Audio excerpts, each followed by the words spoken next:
Sebelum menonton, jangan lupa like, subscribe, dan tekan tombol lonceng. Selamat menyaksikan. Halo sahabat Eljon, kembali lagi di Eljon Medical Forum, masih bersama saya Cynthia Karani, dan masih mengenai tema kita hari ini, bagaimana diet yang baik untuk penderita asam lambung. Di sini masih bersama narasumber kita ada Dr. Luciana, yang merupakan dokter spesialis gizi. Dr. Lucy, halo dokter, kita lanjut ya dok? Halo, iya Mbak Cynthia. Siap.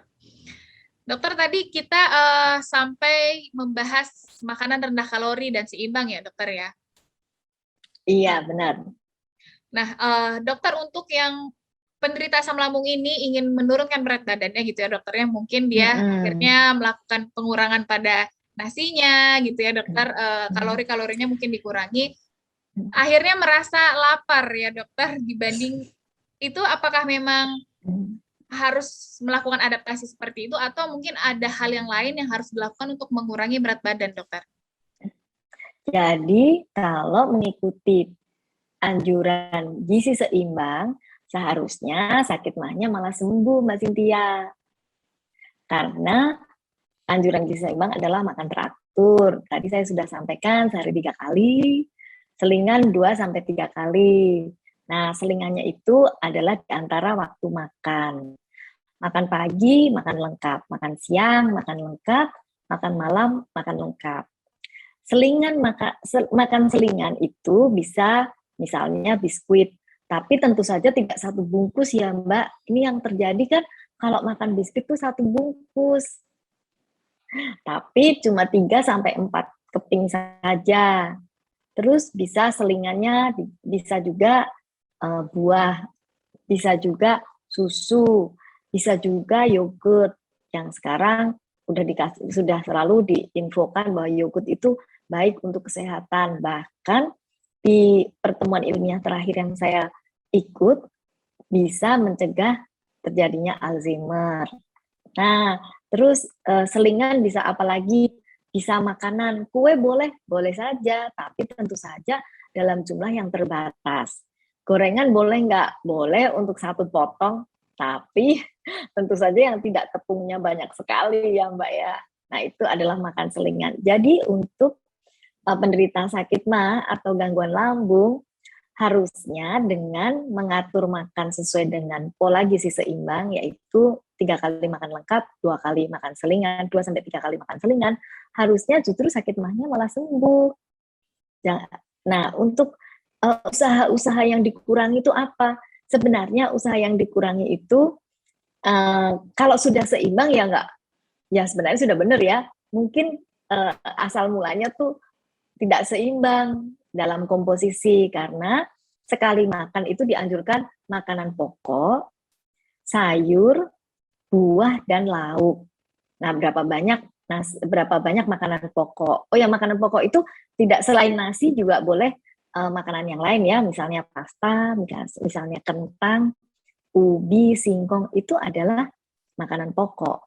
Nah, sayur itu berapa banyak? Harus banyak. Kira-kira sama banyaknya dengan makanan pokok. Jadi, kalau yang hobi makan mie ayam tuh ya, sayurnya cuma 2 helai, itu nggak cukup. Harusnya mie ayam 1 mangkok, sayurnya 1 mangkok. Ya kekenyangan dong dok. Iya, kalau begitu mie ayamnya setengah mangkok saja. Setengah mangkok lagi adalah sayur. Karena anjurannya memang demikian. Sayur itu sumber vitamin, mineral, serat yang itu mengenyangkan dengan kalori yang sangat rendah dibandingkan makanan pokok. Nah, ini baru kita bicara karbohidrat dan sayur ya, Mbak Cynthia. Nah, kalau lauk itu kita cukup 1 potong sampai 3 potong tergantung berat badan dan tinggi badan. Kalau orang dengan tinggi badan 170 cm yang sekali makan lauknya boleh 2-3 potong. Kalau lagi enak boleh 4 potong. Sekali nggak apa-apa, tapi jangan sering kali. Nah, untuk orang yang tingginya 150, ya 1 kali makan lauknya 1 potong sampai maksimal 2 potong. Kalau terlalu banyak, ya nanti akan membawa juga teman-temannya si protein, yaitu lemak. Jadi kalori yang dikonsumsi banyak. Ini kalau kita bicara mengenai karbohidrat atau bahan makanan pokok lauk, dan sayur. Bagaimana dengan buah? Buah sebaiknya dimakan potong. Dan jumlahnya satu potong saja. Misalnya satu potong itu kalau semangka itu ya yang kayak segitiga itu cukup. Jangan satu biji jangan ya, satu Dok? buah. Nggak segitu banyak. Tapi orang-orang cenderung menyajikannya itu di jus. Sehingga jumlahnya jadi banyak. Meskipun tidak pakai gula.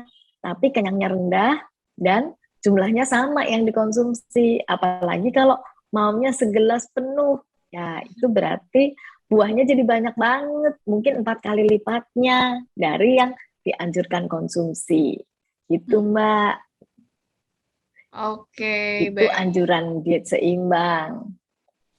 Oke, tapi kalau kita berbicara tentang penderita asam lambung, ya dokter, kalau buah ada nggak dokter buah-buah tertentu yang mungkin kandungannya berbahaya dokter, tidak baik untuk penderita asam lambung ini dok? Sebetulnya sih kalau disebut berbahaya gitu kayaknya serem gitu ya, enggak ya kali. Tapi mungkin yang terlalu asam itu juga mengganggu asam lambung. Meskipun lambung kita pada dasarnya tuh asam loh Mbak, asam banget di dalam lambung. Oleh sebab itu kalau kita makan makanan itu bisa pada hancur karena lambung kita asam. Tetapi pada saat lambung kita ada gangguan atau lapisannya itu menipis atau tidak ada lapisan yang menghalangi asam lambung, dia asam lambungnya itu akan merusak. Itu yang membuat sakit. Nah, apalagi kalau ditambah lagi asam dari luar. Tapi dalam keadaan sehat, makan teratur, makanan yang asam mungkin aman. Gitu, Mbak.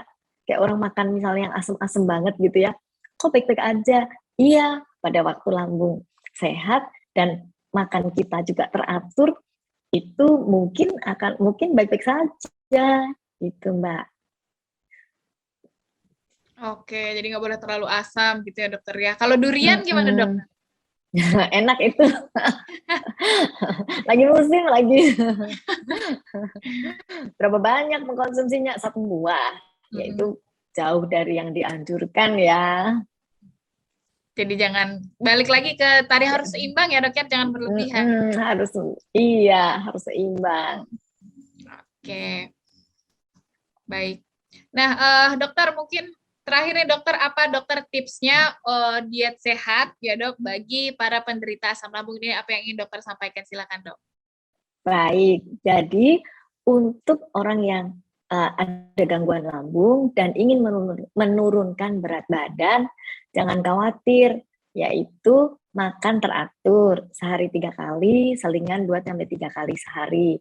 Makanan apa yang boleh dikonsumsi? Semua makanan sebenarnya boleh dikonsumsi, tapi sesuai dengan tadi jadwal yang kita sudah buat ya, masing-masing jadwal makan itu masing-masing orang kan tidak sama, tergantung aktivitas hariannya.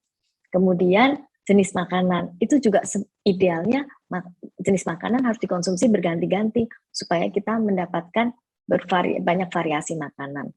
Nah, makanan-makanan yang mungkin akan mengganggu yaitu kopi, jahe, pedas, dan beberapa obat-obatan juga menyebabkan luka pada lambung.